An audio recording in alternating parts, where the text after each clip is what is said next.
This is a day I've been looking forward to for 2.5 years. Steve Jobs created new innovations in hardware designs and software interfaces that changed the way people use technology forever. He revolutionized communication through the iPhone. He changed the way people listen to music through iTunes, and he advanced mobile technology dramatically.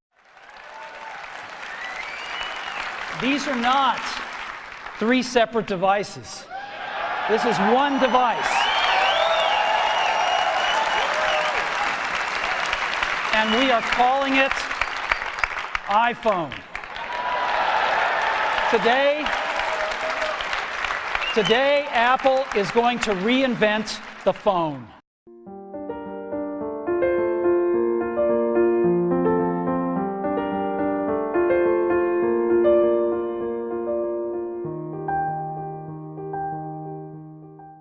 Stephen Paul Jobs was born on February 24, 1955 in San Francisco, California, to Joanne Skeebel and Abdul Fattah John Jandali, who quickly gave Stephen up for adoption. Not long after being put up for adoption, Clara and Paul Jobs adopted Stephen. When Stephen was 13, he called Bill Hewlett and got a job at HP.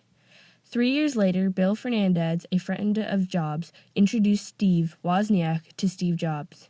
They became friends over the HP job they both had and bonding over technology and electronics. 1 year later, Jobs and Wozniak built and illegally sold blue boxes that allowed people to make phone calls for free. In 1973, Steve Jobs attended 1 semester at Reed College in Portland, Oregon, then, after realizing his dissatisfaction, dropped out. After that was over, Steve got his first job at Atari, a video game making company.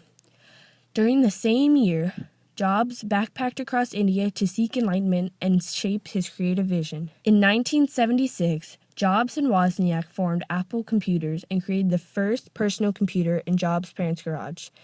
Later that year, Steve Jobs, Steve Wozniak, and Ron Wayne incorporated Apple Computer Incorporated.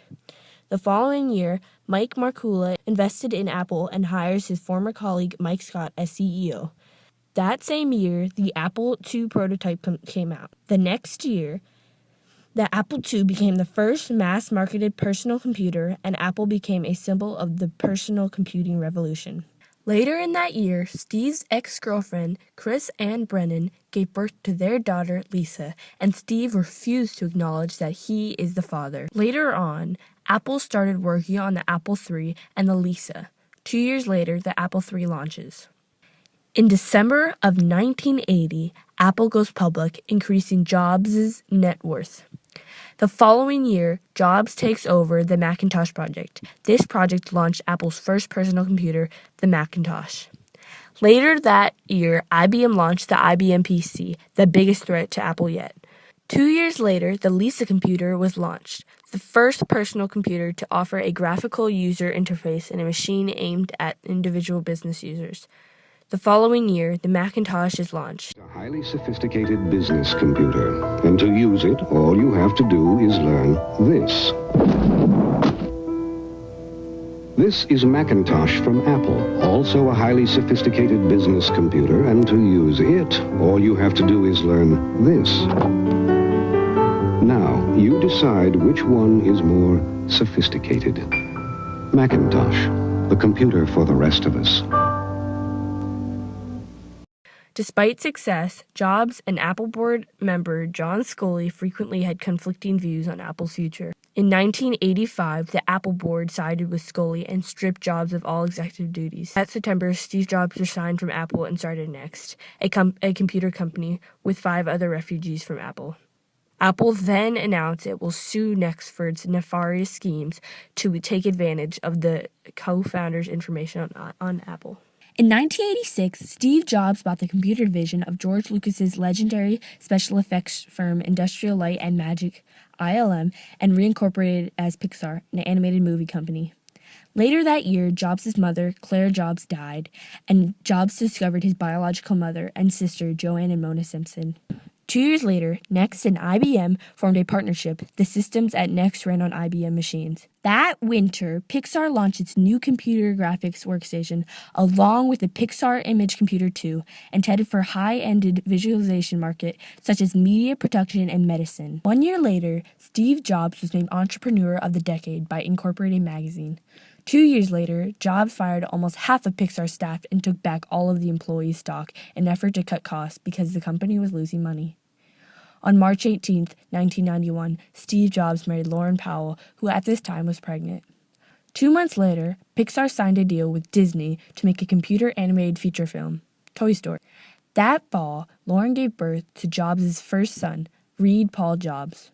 In 1993, Next fired 300 employees and discontinued all of its hardware operations and became Next Software Incorporated. That was the lowest point of Jobs' career. 2 years later, Jobs started focusing less on Next and more on Pixar before Toy Story was released. He then became president and CEO of Pixar Animation Studios. Toy Story was released and Pixar went public. Jobs' net worth became higher than it had ever been during his first tenure at Apple. In late 1995, Lauren gave birth to their second child, Aaron Sienna Jobs. In December of 1996, Apple was desperately looking for a modern operating system to buy, so they eventually bought Next for $400 million. Jobs got named as informal advisor to Apple's CEO. Apple experienced continued success, developing new products such as the iPod, iPhone, iTunes, and iPad.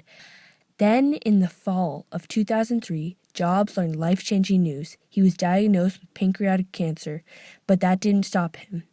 Jobs was told by his doctors he only had 3 to 6 months to live and get his affairs in order, but he lived another 8 years.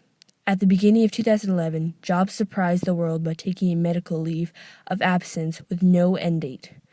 Jobs released his last product, the iPad 2, then resigned from Apple forever. On October 5th, 2011, Jobs died surrounded by his family. He left a legacy on our world that is long-lasting. Your time is limited, so don't waste it living someone else's life. Don't be trapped by dogma, which is living with the results of other people's thinking. Don't let the noise of others' opinions drown out your own inner voice. And most important, have the courage to follow your heart and intuition. They somehow already know what you truly want to become. Everything else is secondary. Stay hungry, stay foolish. Thank you all very much.